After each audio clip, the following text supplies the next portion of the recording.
Hi guys, good morning. So by the way, share ko lang ngayon kasi pauwi na si wifey ko. So si Mrs. galing sa reunion, nasa Cyprus, family reunion nila. Supposedly kasama niya kami, kaya lang hindi umabot yung passport ng baby namin. So nag-stay na lang muna kami dito. So anyway, ngayon kasi, yung balik niya, special day sa amin. Kasi it's our first year wedding anniversary. So, may konting surprise ako. Hindi naman ako nakapaghanda masyado, pero sa ngayon kasi gusto ko siyang i-surprise pagdating niya. Konting effort lang tayo. So, ito yung ginawa ko.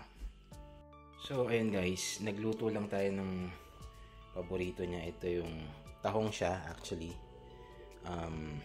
Kalimutan ko kung ano yung mga, basta may mga hinalo lang ako niya bahalan. Pero alam mo, masarap. Ito naman yung shrimp. Sweet and sour shrimp. Tapos yung honey garlic shrimp, same as pork garlic, honey pork garlic. Tapos yun, isang apple. So yun, binilang ko siya ng bulaklak, so maso-surprise siya nito. Tapos ito guys, kaya lang pumutok yung anak ko kasi nilaro eh. Anyway, nawalan na ako ng oras para bumili ulit ng letter. So, ayan. Sensya na. Guys, nako, yung effort ko sana worth it. Kasi sira yung yung dalawang balloon na letters. So, ngayon kasi parating na siya. So, sabi niya sa akin, nandito na siya. Yeah. Check ko. So, ayan guys, sabi niya sa akin ay, ayan. Yun, so, nasa Aberdeen na siya. So, most probably na mga 1 hour bago siya dumating dito. Hindi niya alam kasi na medyo may ginawa akong surprise sa kanya. So, I hope magulat. Alam mo naman yan. Kasi ang mga reaction nun minsan iba eh. Pero anyway, alam ko masaya siya pag naso-surprise. So, wait natin siya. Since si baby tulog pa,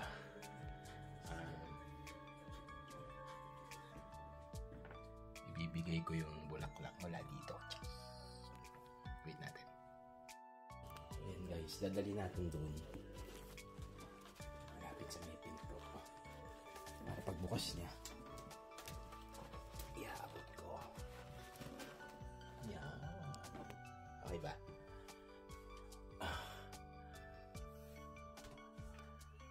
Oh, diba? So, hintayin na lang natin na dumating siya.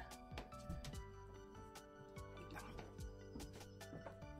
Siyempre, sasabayan natin ng konting tugtugan yan para medyo madrama ng konti. Drama! Okay, sige. Hintayin natin. Ayan guys. So, shut natin.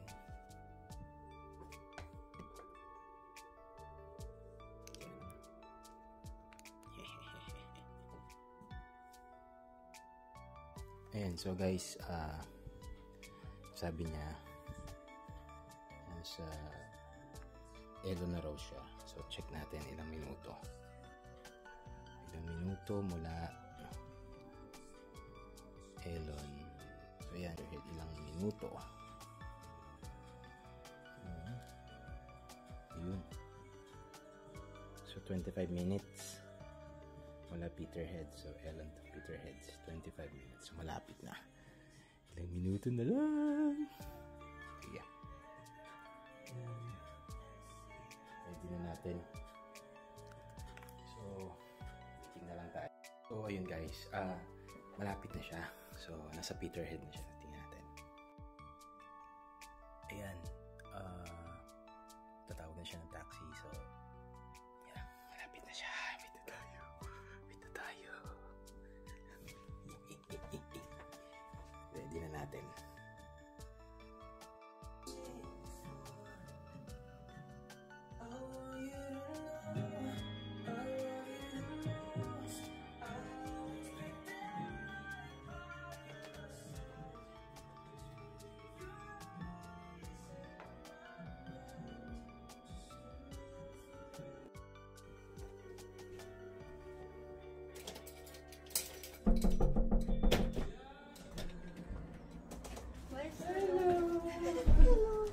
What is your baby? Why are you so dirty?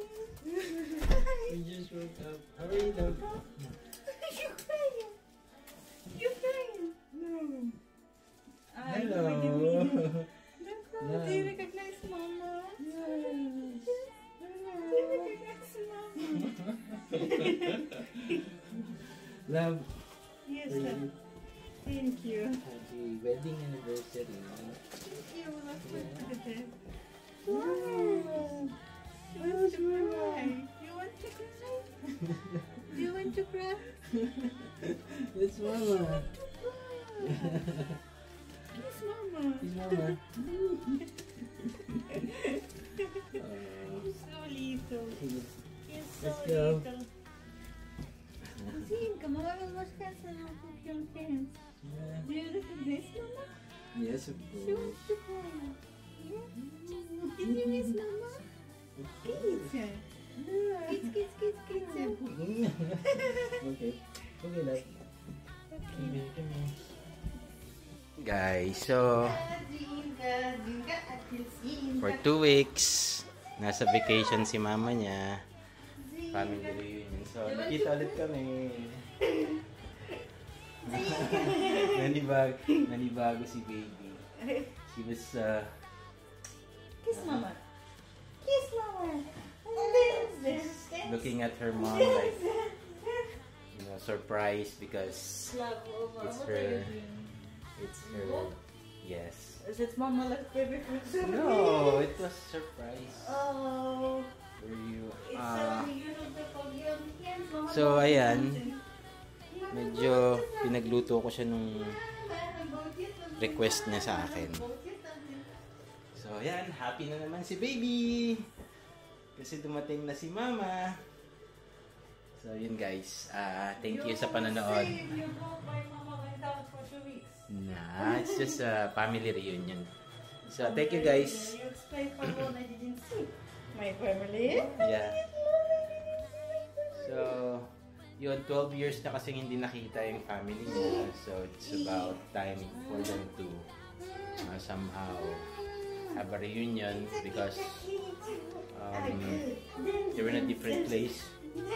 Her father actually live in Russia, and this is the first time they're going to have a reunion. So, ayun. Anyways, excited to see her daughter. Yeah. Our baby actually just woke up and we are actually sorry. Hey geek. Ayun. So guys, thank you sa panonood and see you on the next video. Thank you very much. Bye bye.